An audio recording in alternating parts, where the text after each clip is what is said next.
दक्षिणामूर्तिस्तोत्रम् ध्यानम्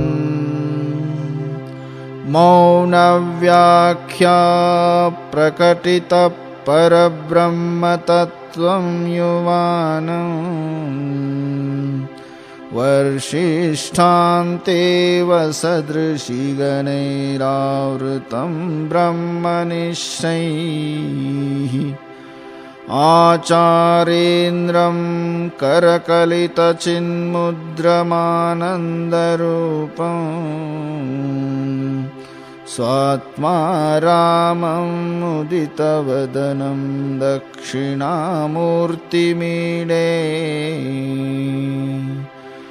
वटविटपि समीपे भूमिभागे निषण्णं सकलमुनिजनानां ज्ञानदातारमारां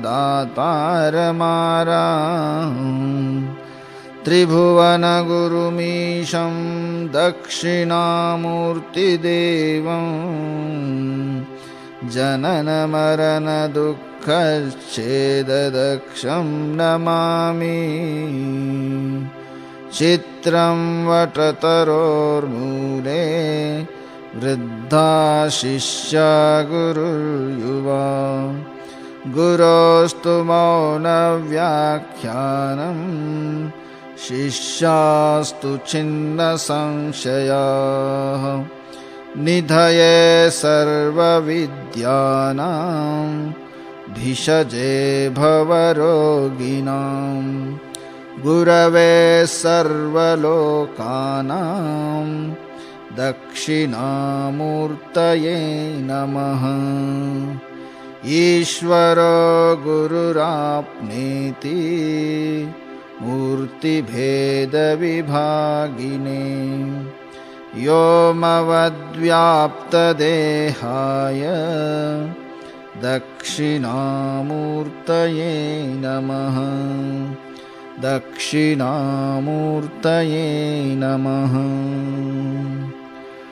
page number 26।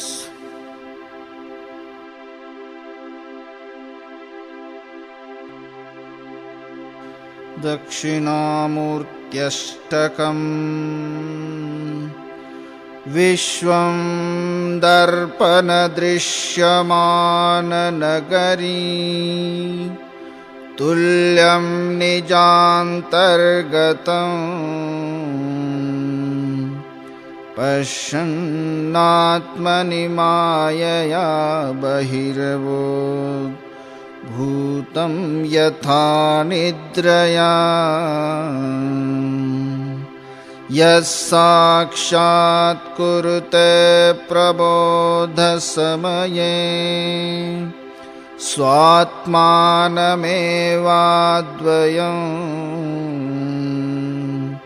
तस्मै श्रीगुरुमूर्तये नमः। इदं श्रीदक्षिणामूर्तये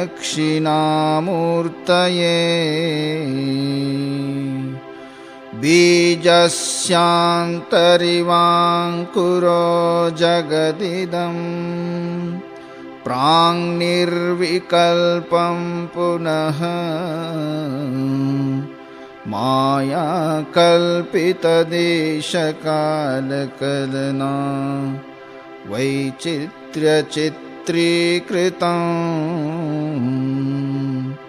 मायावेव विजृम्भयत्यपि महायोगी वयस्वेच्छया तस्मै श्रीगुरुमूर्तये नमः। इदं श्रीदक्षिणामूर्तये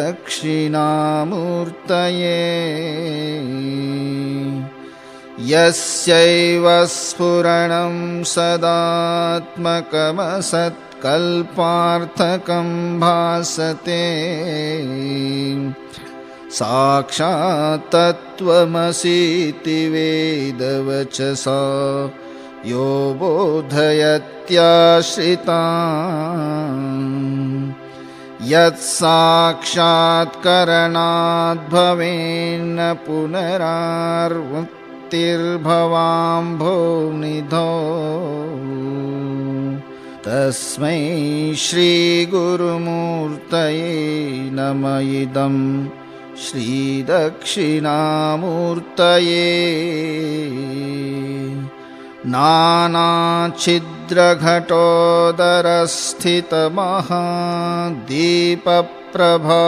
नानाच्छिद्रघटोदरस्थितमहादीपप्रभाभास्वरम् ज्ञानं यस्य दुचक्षुरादिकरणद्वारा बहिस्पन्दते जानामीति तमेव भान्तमनुभाते तत्समस्तं जगत् तस्मै श्रीगुरुमूर्तये नमः इदं श्रीदक्षिणामूर्तये देहं प्राणमपीन्द्रियाण्यपि चलां बुद्धिं च शून्यं विदुः स्त्रीमालान्धजडोपमास्त्वहमिति भ्रान्ता भृशं वादिनः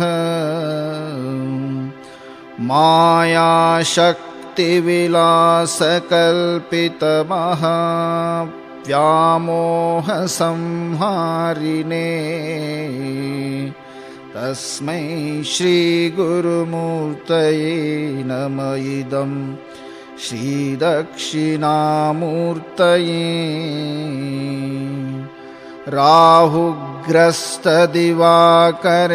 राहुग्रस्तदिवाकरेन्दुसदृशो मायासमाच्छादनात् सन्मात्रकरणोपसंहरणतो यो भूसुषुप्तः पुमान् प्रागस्वाप्समिति प्रबोधसमये यप्रत्यभिज्ञायते तस्मै श्रीगुरुमूर्तये नमः इदं श्रीदक्षिणामूर्तये बाल्यादिष्वपि जाग्रदादिषु तथा सर्वास्वस्थास्वपि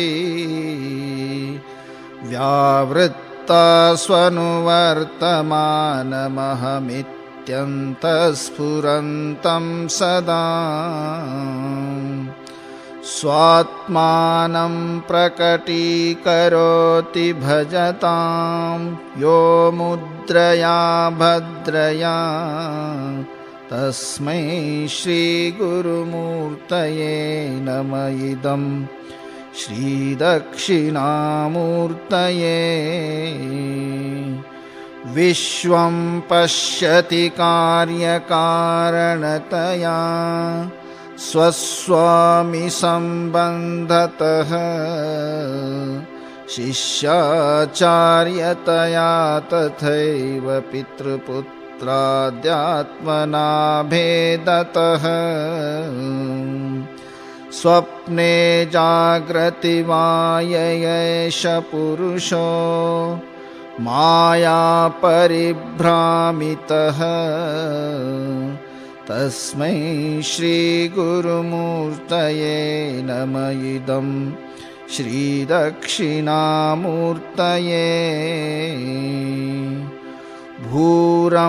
भूरम्भांस्यनलो नीलोऽम्बरमहर्नाथो हिमांशुः पुमान् इत्याभाति चराचरात्मकमिदं यस्यैव मूर्त्यष्टकम्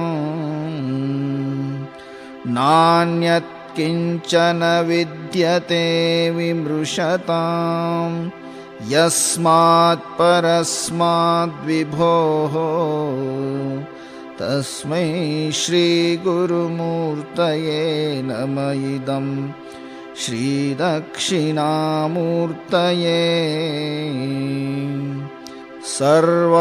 सर्वात्मत्वमिति स्फुटीकृतमिदं यस्मादमुष्मिंस्तवे तेन तेनास्य श्रवणात् तदर्थमननात् ध्यानाच्च संकीर्तनात् सर्वात्मत्वमहाविभूतिसहितं शादीश्वरत्वं स्वतः सिद्धेत् तत्पुनरष्टधा परिणतं चैश्वर्यमव्याहतं